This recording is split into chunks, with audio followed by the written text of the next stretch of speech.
Veamos un ejemplo. Primero, la naturaleza va a definir si el jugador 1 es de un tipo, que vamos a llamar tipo F o tipo E.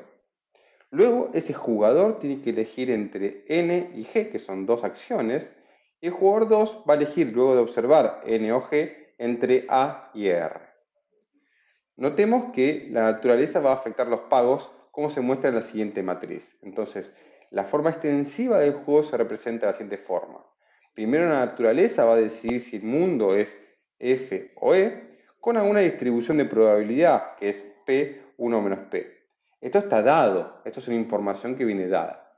Luego, el jugador número 1, observando la naturaleza, tiene que decidir entre N y G. Entonces, vamos a llamar al jugador 1 cuando el estado del mundo es F, y vamos a definir como NF cuando juega N cuando el estado del mundo es F, y G para F cuando juega G cuando el estado del mundo es F.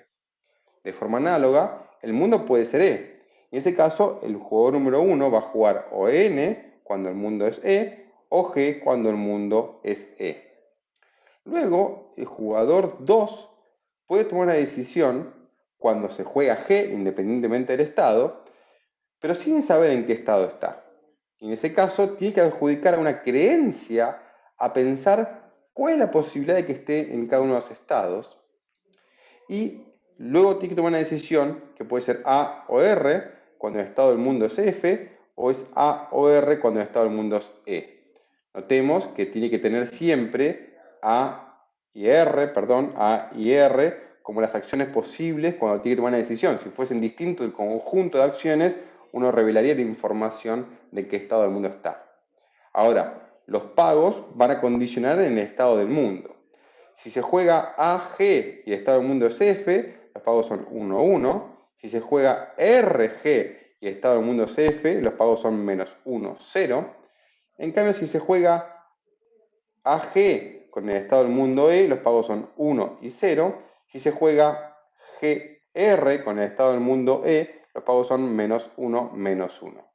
En cambio, en este caso, si se juega N, siempre los pagos son 0, 0.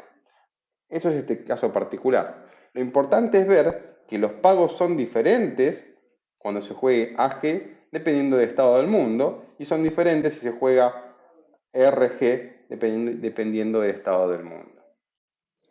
Veamos cómo podemos definir las estrategias. Primero tenemos el jugador 1 que observa la naturaleza, que puede tomar dos estados del mundo distintos, y luego de observar la naturaleza tiene que decidir entre una acción que puede ser N o G. El jugador 2 elige entre A o R, observando solo la acción del jugador 1, pero solo en una de las acciones toma una decisión. Entonces veamos cuáles son los diferentes ejemplos de estrategias para el jugador 1 y para el jugador 2. El jugador 1 tiene que definir dos cosas. Uno que hace cuando el estado del mundo que observa es F y otro que hace cuando el estado del mundo es E. Y lo tiene que hacer para todas las posibles combinaciones. Entonces tenemos 4 estrategias puras para el jugador número 1 que definen lo que va a hacer luego de observar el estado de la naturaleza. En cambio, el jugador número 2 toma una decisión solo cuando ve G. Entonces toma A o R cuando observa G. Ahora, ¿cuántos subjuegos tiene este juego? Si uno toma la definición estricta de subjuego, hay un único subjuego que es el juego completo. Entonces, en este caso, todos los equilibrios de Nash van a ser equilibrios subjuego perfecto de Nash.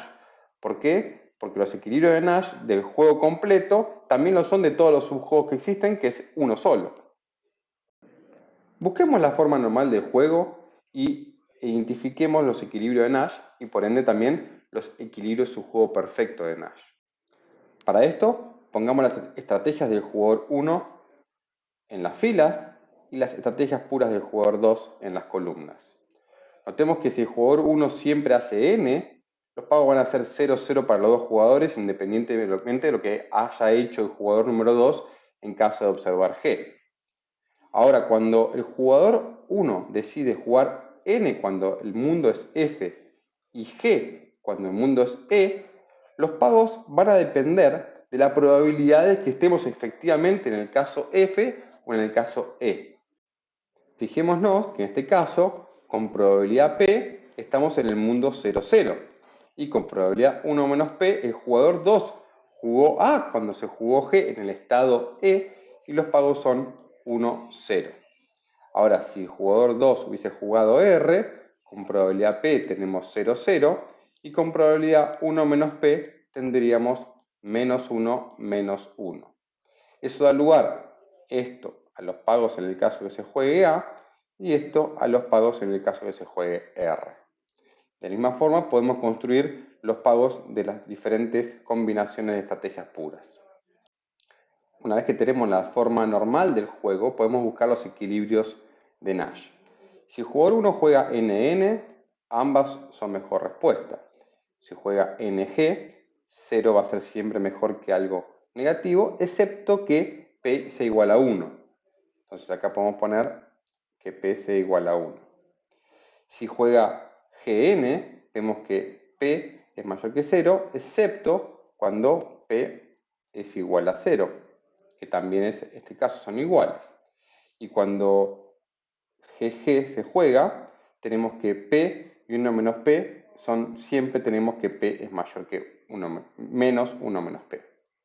Ahora, si el jugador 2 elige A, lo que vamos a tener es que 1 es mejor respuesta, pero también vamos a tener que esta es mejor respuesta si P es igual a 1 y esta es mejor respuesta si P es igual a 0.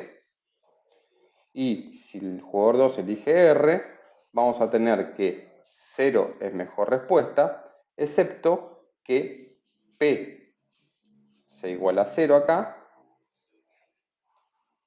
o que P sea igual a 1 aquí.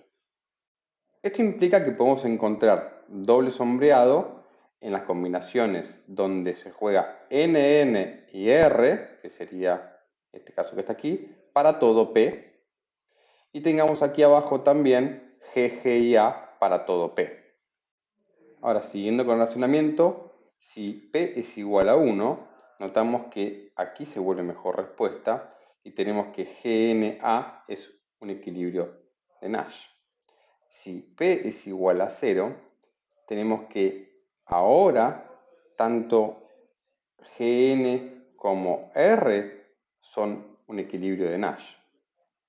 Y si P es igual a 0, también jugar A y NG, este de vuelta, se vuelve mejor respuesta y tenemos aquí otro equilibrio de Nash. Y también faltaría escribir acá que si P es igual a 1, también tenemos el caso que está marcado aquí, que tanto esto como esto forman un equilibrio de Nash. Entonces tendríamos el equilibrio donde juegan N, G y se juega R para P igual a 1. Ahora, si uno quiere hacer un análisis intuitivo, puede pensar en el equilibrio donde siempre se juega N y el jugador 2 elige R si se juega G. Este equilibrio tiene un problema con la estrategia R del jugador 2. ¿Por qué? Porque nunca R es dominante para el jugador 2 si le toca jugar. Pero esta dominancia de R no es eliminada por el equilibrio subjuego perfecto de Nash. ¿Por qué? Porque el conjunto informativo donde 2 elige no se alcanza en equilibrio. Entonces, no se puede eliminar. El conjunto informativo donde 2 elige no representa el comienzo de un subjuego, siendo estricto en la definición de lo que sería un subjuego. Pero entonces uno quisiera poder incorporar este razonamiento que acabamos de hacer, de que R nunca es una mejor respuesta para el jugador 2, para intentar definir alguna conducta racional. Entonces necesitamos un criterio que examine cada conjunto informativo y ponga alguna condición. Y el concepto de equilibrio subjuego perfecto de Nash, como estuvo definido, no sirve. Por eso motivamos la introducción del concepto de equilibrio bayesiano de Nash, que lo que hace es introducir creencias que motiven conductas racionales en los diferentes conjuntos informativos.